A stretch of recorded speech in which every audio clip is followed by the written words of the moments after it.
നാടാകെ വയനാടിനെ ചേർത്ത് പിടിക്കുമ്പോൾ റിപ്പോർട്ടറിന്റെ 24 മണിക്കൂറും നീണ്ടു നിൽക്കുന്ന തത്സമയ വാർത്താ സംപ്രേഷണം തുടർന്നുകൊണ്ടേയിരിക്കുകയാണ്. ഉരുളെടുത്ത മണ്ണും മനുഷ്യരും ഉള്ളുപിടയ്ക്കുന്ന കാഴ്ചകളാണ് മുണ്ടക്കയിലും ചൂരൽമലയിലും.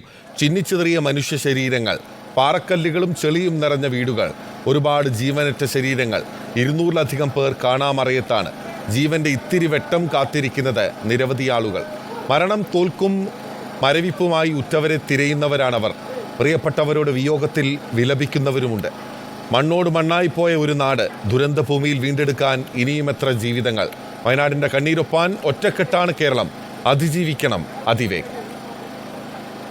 വയനാട് മുണ്ടക്കൈയിൽ ജീവന്റെ തുടിപ്പ് തേടി 3-ാം ദിവസവും രക്ഷാപ്രവർത്തനം ആരംഭിക്കും. 250-ലേറെ പേർ ഇനിയും കണ്ടെത്താനുണ്ട്. പാറക്കല്ലുകൾക്കിടയിലും പൊളിഞ്ഞ വീടുകളും കേന്ദ്രീകരിച്ചാണ് ഇന്ന് തെരച്ചിൽ നടക്കുക. തെരച്ചിലിനായി ചൂരൽമലയിലും വെള്ളാർമലയിലും കൂടുതൽ സംഘങ്ങളെത്തും. അധികം യന്ത്രങ്ങളും സന്നാഹങ്ങളും പ്രദേശത്തെത്തിക്കും. മുണ്ടക്കൈ പുഴയ്ക്കുകുരയുള്ള ബെയിലി പാലത്തിന്റെ നിർമ്മാണം പുരോഗമിക്കുകയാണ്. താൽക്കാലിക പാലം പൂർത്തിയാകുന്നതോടെ കൂടുതൽ JCBകളും ദുരന്ത മേഖലയിലേക്ക് എത്തും. മുഖ്യമന്ത്രി പിണറായി വിജയൻ, ലോക്സഭാ പ്രതിപക്ഷ നേതാവ് രാഹുൽ ഗാന്ധി, കോൺഗ്രസ് ജനറൽ സെക്രട്ടറി പ്രിയങ്ക ഗാന്ധി എന്നിവർ ഇന്ന് വയനാട്ടിലെത്തും. രക്ഷാപ്രവർത്തനം ഏകോപിപ്പിക്കാൻ മന്ത്രിതല സംഘം ജില്ലയിൽ തുടരുകയാണ്. രാവിലെ 11 മണിക്ക് മുഖ്യമന്ത്രിയുടെ നേതൃത്വത്തിൽ സർവകക്ഷി യോഗം ചേരും. കേരളം കണ്ട ഏറ്റവും വലിയ പ്രകൃതി ദുരന്തങ്ങളിൽ ഒന്നിൽ മരിച്ചവരുടെ എണ്ണം 270 മരണസംഖ്യ ഇനിയും ഉയർന്നേക്കും. മരിച്ച 96 പേരെയാണ് തിരിച്ചറിഞ്ഞത്. 75 മൃതദേഹങ്ങൾ പോസ്റ്റ്മോർട്ടം നടപടികൾ പൂർത്തിയാക്കി ബന്ധുക്കൾക്ക് വിട്ടു നൽകി. പരിക്കേറ്റ 78 പേർ വിവിധ ആശുപത്രികളിൽ ചികിത്സയിലാണ്. ദുരിതാശ്വാസ ക്യാമ്പുകളിൽ നിലവിൽ 8000-ലധികം പേർ കഴിയുന്നുണ്ട്. ചാലിയാറിലൂടെ ഒഴുകിയെത്തിയ മൃതദേഹങ്ങൾ നിലമ്പൂരിൽ നിന്ന് രാവിലെ 8 മണി മുതൽ മേപ്പാടിയിലേക്ക് എത്തിക്കും. ചാലിയാറിൽ നിന്നും അഗ്നിരക്ഷാ സേനയും ദുരന്ത നിവാരണ സേനയും നാട്ടുകാരും ചേർന്നുള്ള തിരച്ചിൽ തുടരും. അമീൻ, അർജുൻ കല്യാട് എന്നിവരാണ് നമുക്കൊപ്പം തത്സമയം ചേരുന്നത്. ആദ്യഘട്ടത്തിൽ അവർ ബെയിലി പാല നിർമ്മാണം തുടരുന്നതിൻ്റെ ആ ഭാഗത്താണ് ഉള്ളത്. സൈന്യത്തിനൊപ്പമാണ് അവരും. ആ ചെളിയിൽ നിന്നുകൊണ്ട് റിപ്പോർട്ട് ചെയ്തുകൊണ്ടേയിരിക്കുകയാണ്. അമീനിലേക്കും അർജുൻ കല്യാടിലേക്കും ഞാൻ പോവുകയാണ്. അമീൻ, ഈ പ്രധാനപ്പെട്ട നിർമ്മാണ പ്രവൃത്തിയാണ്. ഇപ്പോൾ സമയം 5 മണി കഴിഞ്ഞ് 7 പൂർത്തിയാവുകയാണ്. ഇനിയും എത്ര സമയം കൂടി പാല നിർമ്മാണം പൂർത്തിയാകും എന്ന് നമുക്ക് കൃത്യമായൊരു സമയം സൈന്യത്തിന് പറയാൻ സാധിക്കില്ല. എത്രയും വേഗം എന്നത് തന്നെയാണ് അതിൻ്റെ കണക്ക്. ഇനി എത്രത്തോളം ശതമാനം നിർമ്മാണം പൂർത്തിയാകാനുണ്ട്? ഏതൊക്കെ ഘട്ടങ്ങളാണ് ഇനി പൂർത്തിയാകാനുള്ളത്? അമീൻ,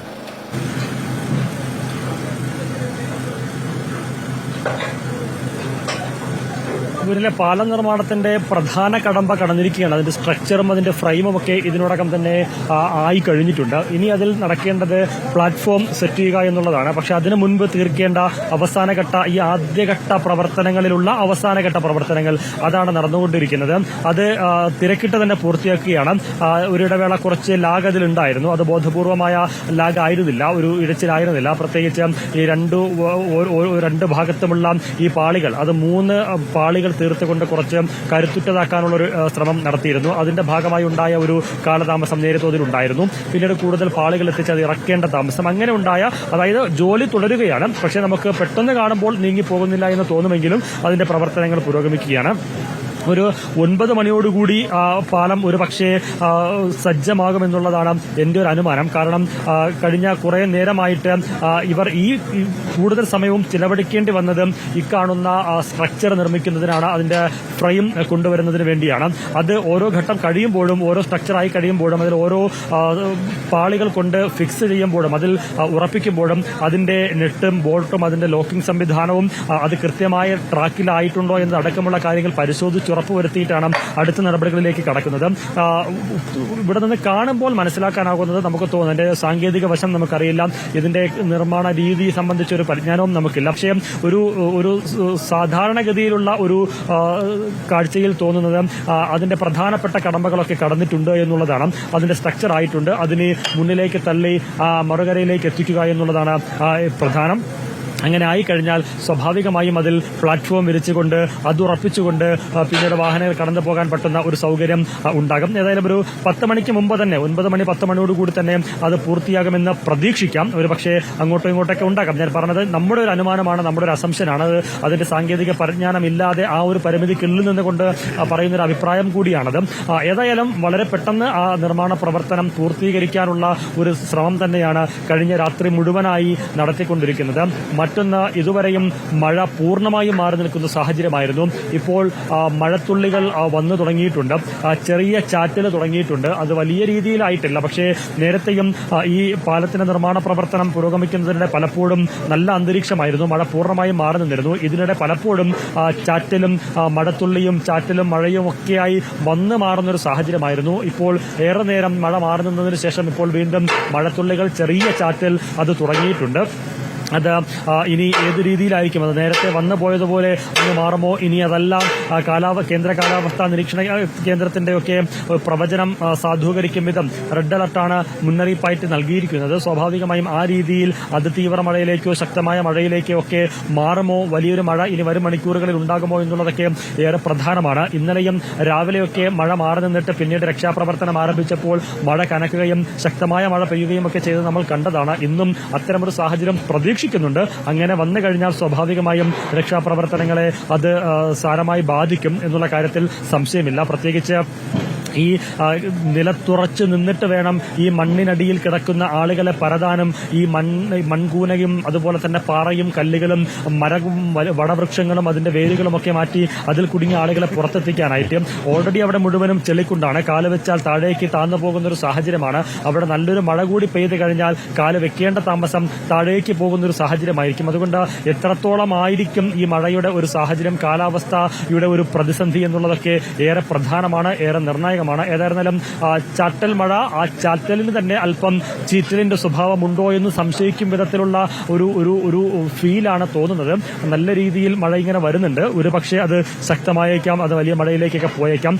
ഇന്നലെയും ഈ പറയുന്ന പോലെ ഈ പാല നിർമ്മാണത്തിനിടയിൽ പുഴയിലെ ജലനിരപ്പൊക്കെ ഉയർന്നത്, മഴ ശക്തമായത് അതിനെ നേരിയ തോതിൽ ബാധിച്ചിരുന്നു. പക്ഷേ താൽക്കാലികമായി നിർത്തിവെക്കുകയും ചെയ്തിരുന്നു. പക്ഷേ പിന്നീട് കാലാവസ്ഥ അനുകൂലമായതോടുകൂടിയാണ് ദ്രുതഗതിയിലുള്ള പ്രവർത്തനങ്ങൾ ഈ പാലം നിർമ്മാണത്തിലുണ്ടായത്. വരുന്നിടത്ത് വെച്ച് കാണാമെന്നുള്ള രീതിയിൽ സൈന്യം മുന്നോട്ട് പോവുകയായിരുന്നു. അതേതാണ്ട് ഫലം കണ്ടു തുടങ്ങുന്നു, അല്ലെങ്കിൽ ഫലത്തോടടുക്കുന്ന ഒരു സാഹചര്യത്തിലാണ് നമ്മൾ എത്തി നിൽക്കുന്നത്. ഏതായാലും ഈ പാലത്തിന്റെ പണി പൂർത്തിയായി കഴിഞ്ഞാൽ സുഗമമായി ഇപ്പോൾ ഒരു ആർമിക്കാരൻ, ഒരു സൈനികൻ തെറിച്ചു വീഴുന്ന ഒരു കാഴ്ച കൂടി നമ്മുടെ ക്യാമറയിൽ പതിഞ്ഞിട്ടുണ്ടോ എന്നറിയില്ല. അദ്ദേഹം വരുമ്പോൾ തെറിച്ചു വീഴുന്ന ഒരു കാഴ്ച കൂടി കാണേണ്ടി വന്നു. കാരണം അത്തരത്തിലൊരു അവസ്ഥയാണ്. മണ്ണും ചെളിയും പുതഞ്ഞു കിടക്കുന്നൊരു സാഹചര്യം. കാല് വെച്ചാൽ പിന്നീട് ഒരു കാല് വെച്ച ആ ഒരു കാൽ പൂന്തിപ്പോയാൽ അത് വലിച്ചെടുക്കുന്നതിന് മറ്റ് പലരുടെയും സഹായം പോലും വേണ്ട ഒരു സാഹചര്യം.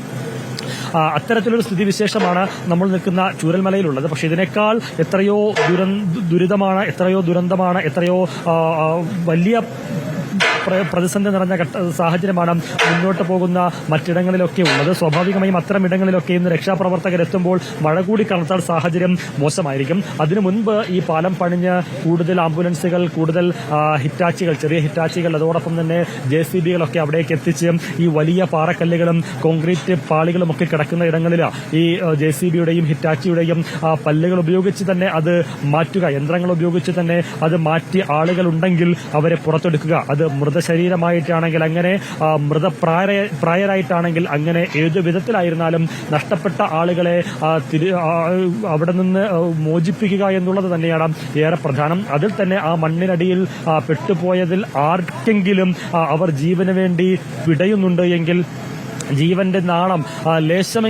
ലേശമെങ്കിലും അവശേഷിക്കുന്നുണ്ടെങ്കിൽ അവരിലേക്ക് വൈകാതെ എത്തുക, അവരെ എത്രയും പെട്ടെന്ന് ജീവിതത്തിലേക്ക് കൈപിടിച്ചുയർത്തുക എന്നതടക്കമുള്ള ഭാരിച്ച ദൌത്യം, ഭാരിച്ച ഉത്തരവാദിത്തങ്ങൾ, അങ്ങനെ പലതുണ്ട് ഈ ദൌത്യങ്ങളുടെയൊക്കെ പിറകിൽ ആകെ തുകയായിട്ടൊക്കെ. അവിടേക്കൊക്കെ എത്തിപ്പെടുന്നതിന് വേണ്ടിയുള്ള പ്രതീക്ഷയിലേക്കുള്ളൊരു പാലം പണിയാണ്.